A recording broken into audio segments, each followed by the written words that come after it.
कुरुपेरी सात्संगत जी, आप सभी को प्यार भरी राधा स्वामी जी। संगत जी, जैसा कि आप सभी जानते हैं कि इस चराचर जगत में मालिक ने अनेक प्रकार की योनियां बनाई हैं। उन्हीं योनियों में जीव जंतु भी शामिल हैं और अनेक प्रकार के कीड़े मकोड़े भी हैं, जिनमें से कुछ बड़े जीव हैं और कुछ छोटे जीव हैं।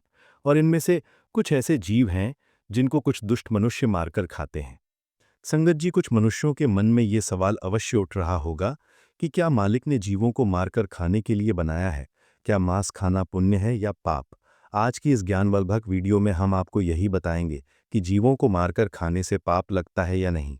जैसे पशु पक्षी, भेड़ बकरी, गाय भैंस मुर्गा आदि समस्त प्राणियों का मांस खाने से मनुष्य को अपने जीवन के अंतिम दिनों में कौन से पाप भोगने पड़ते हैं। तो चलिए संगत जी, आज की इस वीडियो में जानते हैं कि जीव जंतुओं को मारकर खाना कितना सही है और कितना गलत, और ऐसा करने वालों को यमलोक में यमराज के द्वारा कौन सी सजा मिलती है।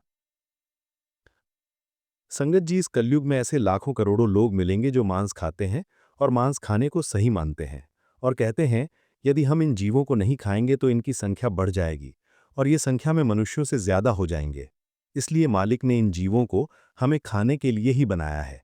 इनको मारकर खाने से हमें कोई पाप नहीं लगता है।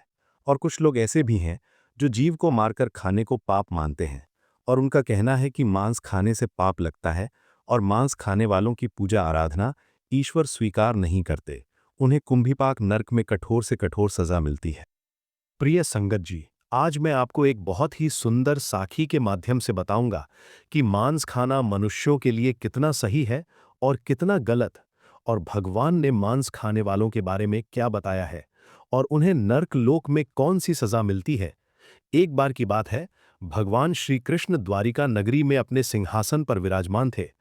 तभी उनके पास देवी सत्यभामा व्याकुल मन से आती हैं और भगवान श्री कृष्ण से कहती हैं, हे प्रभु, आज जब मैं द्वारिका नगरी में अपनी सखियों के साथ भ्रमण कर रही थी तो मैंने देखा कि कुछ दुष्ट मनुष्य छोटे छोटे असहाय जीवों को मारकर उन्हें अपना भोजन बना रहे हैं। हे प्रभु, ये देखकर मेरे मन में एक प्रश्न उठ रहा है और मैं चाहती हूं कि आप मेरे प्रश्न का उत्तर दें। तो भगवान श्री कृष्ण ने कहा, हे देवी सत्यभामा, तुम्हारे मन में कौन सा प्रश्न उठ रहा है, मुझे निश्चिंत होकर बताओ, मैं अवश्य ही आपके प्रश्न का उत्तर दूंगा। तो देवी सत्यभामा ने कहा, हे प्रभु, क्या छोटे छोटे इन निर्दोष जीवों को मारकर खाना मनुष्य के लिए पाप है या पुण्य है?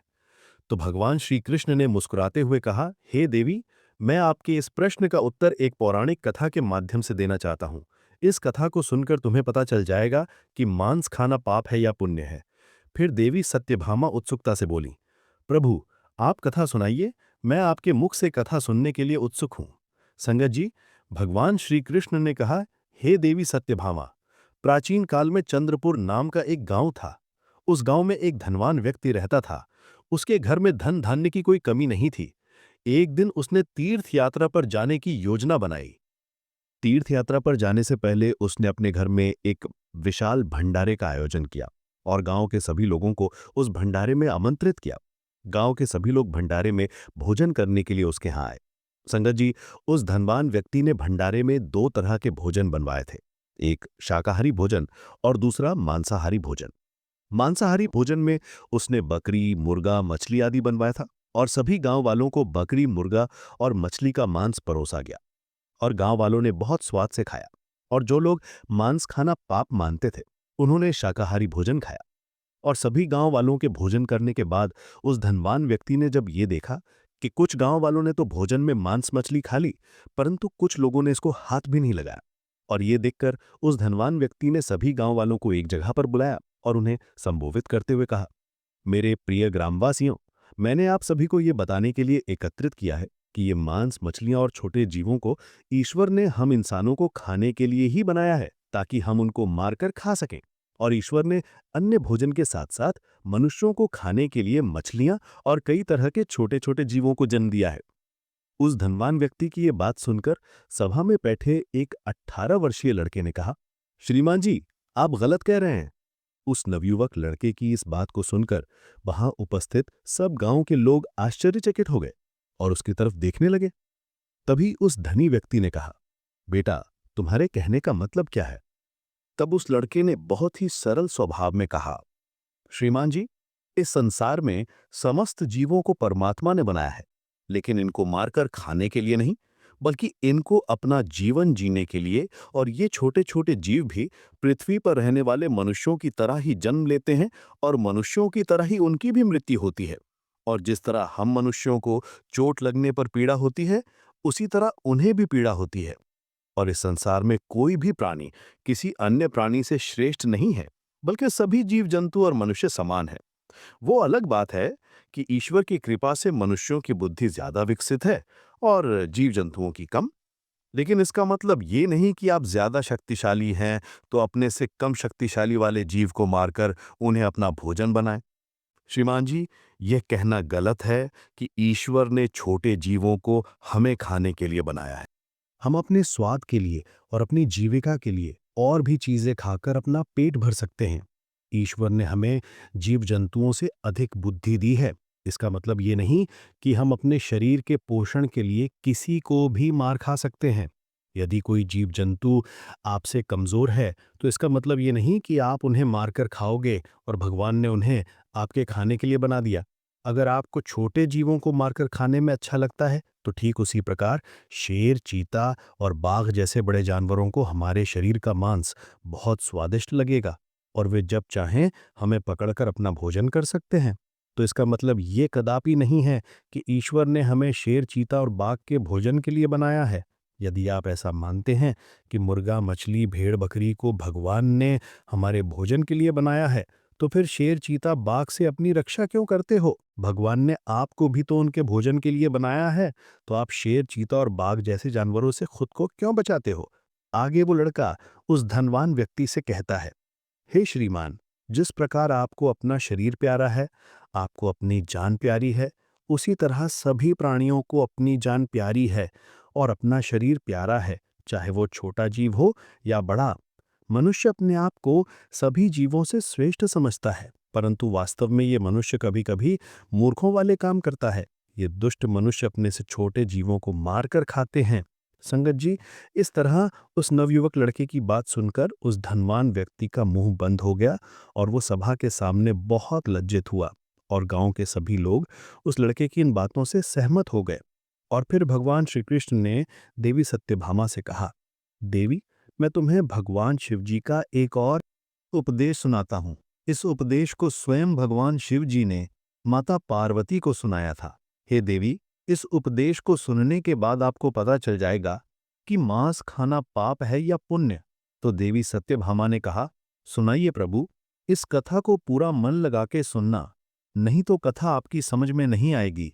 क्योंकि आधी अधूरी कथा सुनने वाले लोग ही मांस, मछली और छोटे जीवों को मारकर खाते हैं।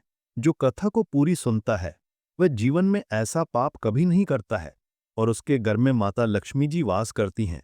संगत जी, साखी सुनाते हुए भगवान श्री कृष्ण कहते हैं, हे देवी, एक बार एक सन्यासी महात्मा जंगल में तपस्या कर रहे थे।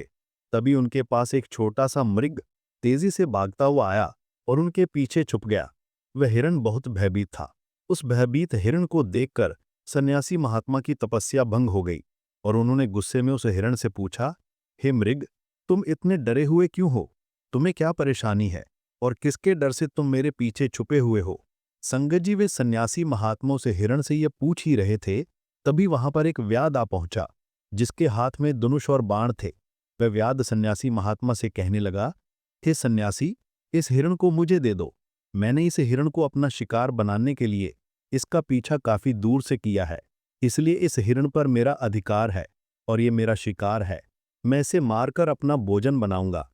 व्याध की ये बात सुनकर सन्यासी महात्मा उस पर हंसने लगे और बोले, अरे मूर्ख, तुझे इतना भी नहीं पता कि जिस संसार में किसी भी जीव पर किसी का अधिकार नहीं होता, हर प्राणी पर केवल उसका ही अधिकार होता है। फिर शिकारी कहता है, नहीं, इस हिरण पर मेरा अधिकार है और मैं इसका शिकार करके इसको मार कर खाऊंगा। तब सन्यासी महात्मा शिकारी से कहते हैं, किसी प्राणी को मारकर खाने का अधिकार तुम्हें किसने दिया? और इसको मारने का अधिकार तो उसको भी नहीं है जिसने इसे जन्म दिया है, और किसी भी जीव को मारना पाप है। क्या तुम इस बात को नहीं मानते हो? तब शिकारी कहता है, हे सन्यासी, किसी जीव के मांस का भोजन करना पाप नहीं है, और जीवों को मारकर मैं उन्हें इस जीवन से मुक्त करता हूं, फिर ऐसा करना पाप कैसे हो सकता है? ये तो उनके लिए सौभाग्य की बात है। और वैसे भी यदि मैं नहीं खाऊंगा तो कोई ना कोई तो इसे मारकर खाएगा ही। और अगर जीवों को मारना पाप है, तो राजा महाराजा इनका शिकार क्यों करते हैं? क्या उन्हें इन्हें मारते समय पाप नहीं लगता? व्याध की ये बात सुनकर वह सन्यासी महात्मा समझ गए कि इसकी बुद्धि शिकार करते करते और मांस खाते खाते मंद पड़ गई है और इसे पाप और पुण्य का ज्ञान नहीं है। तब वह सन्यासी महात्मा उस शिकारी को एक कहानी सुनाते हुए कहते हैं कि हे वत्स, इस कहानी को ध्यान से सुनना कि लोग जीवों का शिकार क्यों करते हैं और मांस क्यों खाते हैं, और इसे खाने से हमें कौन सा पाप भुगतना पड़ता है।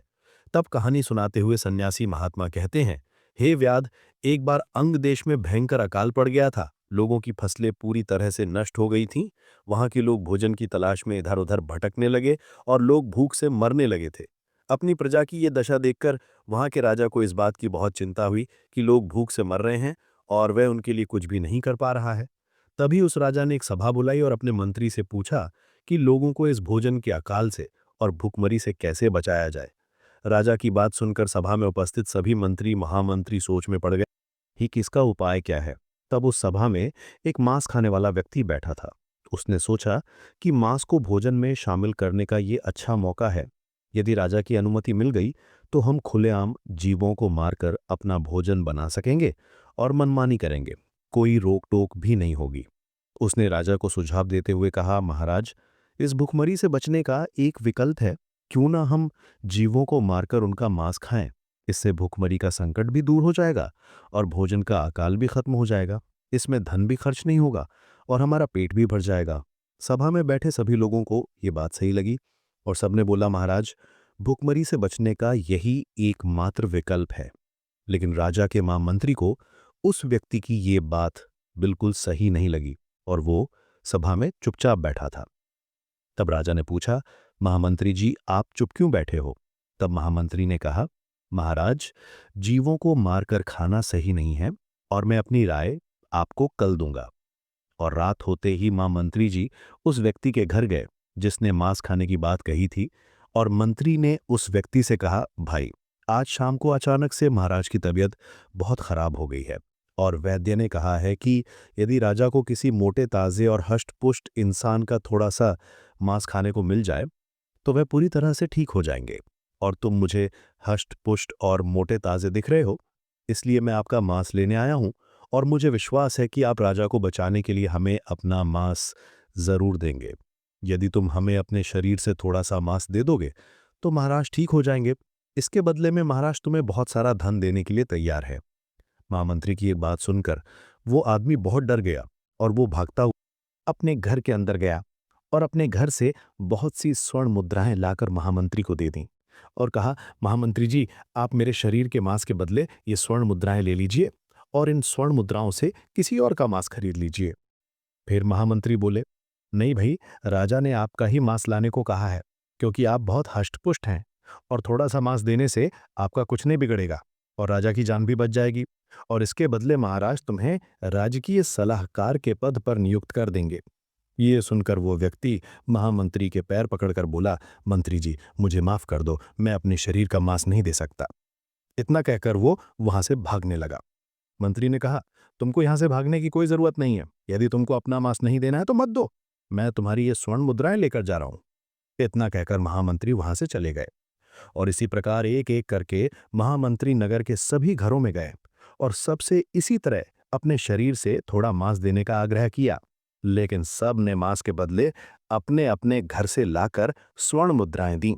किसी ने 1 लाख तो किसी ने 2 लाख मुद्राएं दी, लेकिन अपने शरीर से मांस किसी ने नहीं दिया।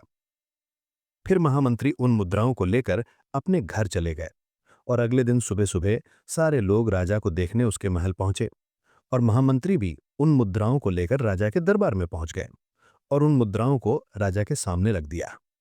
इतना सारा धन देखकर राजा बोले, महामंत्री जी, आप इतना सारा धन कहां से लाए हैं? तब महामंत्री ने राजा को मांस वाली पूरी बात बताई और कहा, महाराज, मैं इन लोगों के घर गया था और मैंने इनसे झूठ बोलते हुए कहा कि महाराज, वेद बहुत खराब है और उन्हें थोड़े से मांस की जरूरत है। और इस तरह करके सबके घर गया और सबसे यही बात कही तो सबने मांस देने से मना कर दिया और सबने इसके बदले में ये धन और स्वर्ण मुद्राएं दी हैं। फिर महामंत्री ने कहा, महाराज, अब आप ही इस बात का निर्णय लीजिए कि इन लोगों ने अपने शरीर का मांस देने से मना कर दिया और बदले में इतना सारा धन दिया है। और यही लोग कल सब हमें बोल रहे थे कि हम जीवों को मारकर उनका मांस खाकर भुखमरी से बच सकते हैं। आगे वो मंत्री कहता है, हे महाराज, जब इन मनुष्यों को अपने शरीर से थोड़ा सा मांस देने में इतनी तकलीफ होती है, तो सोचिए उन जीवों पर क्या बीतती होगी जिन्हें ये निर्दयी होकर मार देते हैं। महामंत्री की इस बात को सुनकर राजा को यह बात समझ आ गई थी कि हमें जीवों को मारकर नहीं खाना चाहिए। इस प्रकार वो सन्यासी महात्मा ने उस व्याध से कहा कि हे व्याध, ये कहानी सुनकर तुमको समझ आ गया होगा कि अपना शरीर सबको प्रिय होता है, चाहे वो कोई मनुष्य हो या कोई जीव। इस संसार में सबके प्राण उतने ही मूल्यवान होते हैं जितने कि आपके हैं। इसलिए हमें किसी को मारकर नहीं खाना चाहिए, क्योंकि यदि मनुष्य को कोई चोट पहुंचाता है तो उसे बहुत दर्द होता है, परंतु ये दुष्ट मनुष्य अन्य जीवों को मारते समय एक पल भी नहीं सोचता और उन निर्दोष जीवों को बहुत ही बेरहमी से मार देता है। हे व्याध, जिस तरह तुम इस हिरण को मारने के लिए इसका पीछा कर रहे हो, यदि इसी तरह कोई तुमको अपना शिकार बनाए और तुमको मारकर खा जाए तो कैसा होगा? जिस दिन तुम्हारा शिकार कोई बड़ा जानवर करेगा, उस दिन तुम्हें दूसरों की जिंदगी की कीमत समझ में आ जाएगी। संगत जी, सन्यासी महात्मा की ये बात सुनकर उस शिकारी की आंखों में आंसू आ गए और बोला, महात्मा, मुझे क्षमा करना। आज मैं आपको वचन देता हूं कि आज से मैं कभी जीवों को नहीं मारूंगा और मैं मांस खाना छोड़ दूंगा। संगत जी, इस प्रकार से भगवान श्री कृष्ण ने देवी सत्यभामा को मनुष्य के जीवन की कड़वी सच्चाई बताई। प्रिय संगत जी, मैं जगत के संचालक मालिक से हाथ जोड़कर प्रार्थना करता हूं कि इस संसार में मांस खाने वाले व्यक्तियों की मानसिकता को बदले, क्योंकि कुछ लोगों को अभी भी यही लगता है कि मांस खाना पाप नहीं है। वे ये सोचते हैं कि मैं तो खरीद कर खाता हूं, इसीलिए मुझे पाप नहीं लगेगा। पर ऐसा नहीं है। पाप सबको लगता है, चाहे आप खरीद कर खाएं या आप जीवों को मारकर खाएं। इसीलिए हमें मांस नहीं खाना चाहिए, क्योंकि मांस खाने वाले व्यक्ति की प्रार्थना मालिक स्वीकार नहीं करते हैं। संगत जी, गरुड़ पुराण के अनुसार जो भी मनुष्य जीवों की हत्या करता है, उन्हें नरक लोक में कठोर से कठोर सजा दी जाती है। संगत जी, आशा करते हैं आपको ये ज्ञानवर्धक साखी अच्छी लगी होगी। आप एक बार सच्ची श्रद्धा से कमेंट बॉक्स में राधा स्वामी जी अवश्य लिखें। संगत जी, और हमारे राधा स्वामी शब्द चैनल को सब्सक्राइब जरूर करें। और ये वीडियो आपको कैसी लगी कमेंट बॉक्स में जरूर बताइएगा। और वीडियो देखने के लिए आप सभी का धन्यवाद। राधा स्वामी।